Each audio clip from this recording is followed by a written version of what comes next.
We're making a movie. We're making a cinematic experience for our audience every week. It's huge. It's a lot bigger than we even anticipated. Building an entire forward operating base, building an entire Afghan village, going up in Black Hawk helicopters. There's only 3 of these in the United States. All the pilots have flown in a war zone. So they're very experienced. Really makes this show feel like we're right there in the midst of it, and I love the Black Hawk work. Sounds like chaos down there. For better or worse, we're going in. This is really about offering audiences insight into a world and a group of characters who really run the gamut. I like you both, all right? You're damn good medics. Hey, can you hear me? I'm gonna get you out of here, okay? We chose Santa Clarita because there's a part of Santa Clarita where we're in that we can match pretty closely to Langham province in Afghanistan. And then we had Fahim, the actor that plays the warlord, who's also our technical advisor. I read the script thanks to Roberto. He wrote it so well, and everything is the makeup, wardrobes. They're all so professional. I thought I'm gonna be in trouble. I'm gonna fix this, and I couldn't find any flaws. Mamila? Trade? Tijarat?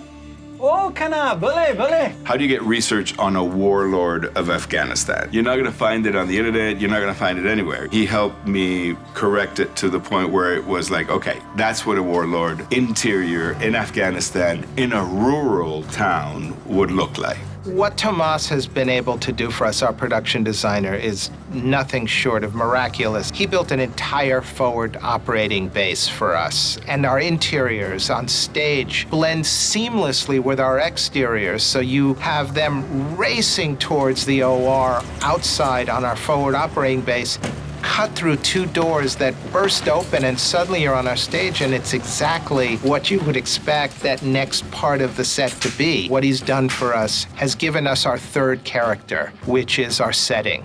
I tell you what, the first time I walked onto the set, I just looked around and I was like, these people are not playing at all. Every set that we've been on, the details are amazing. The set dressing did an amazing job, the construction.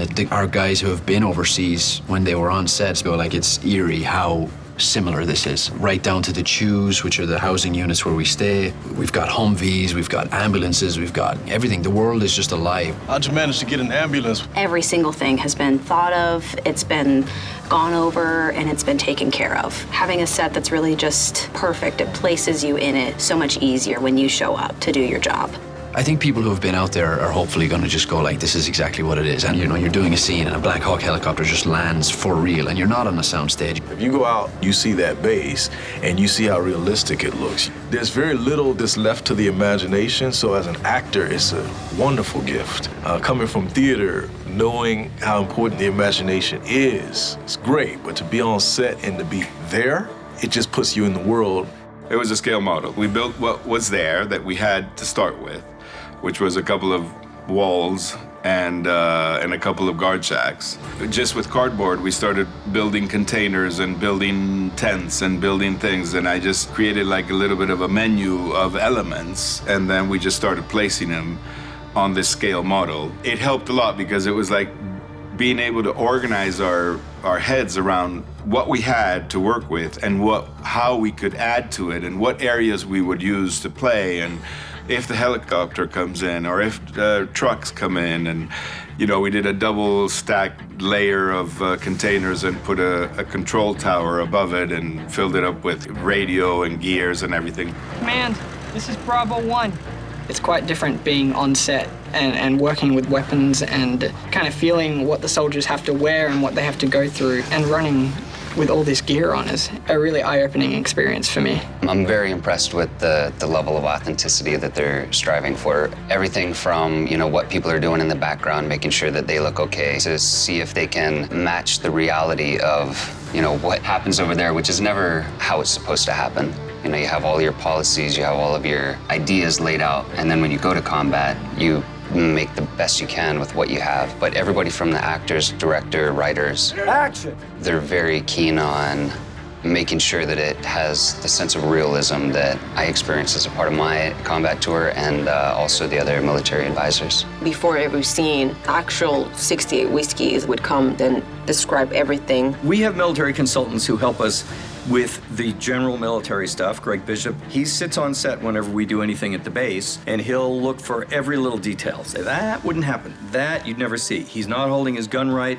They're not dressed properly. They're not walking properly. They're not saluting properly. This is how they would be. I walked in on the first day of set. Usually that first day of set is when I have to have these conversations with actors and with, the hairdressers and the producers, and we didn't have to do that. They were boom, they got the haircut and they were ready to go. Well, for the military look, there's all the rules and regulations that go along with that. We stuck very close to all of that. And then as far as the Afghan look, Tomas, our production designer, really had a beautiful vision, trying to make the village look like a painting. And so we've really gone with that, with the colors, just in overall the whole look. Lots and lots of research, of course, went into that. I have an entire wall just built on that kind of research.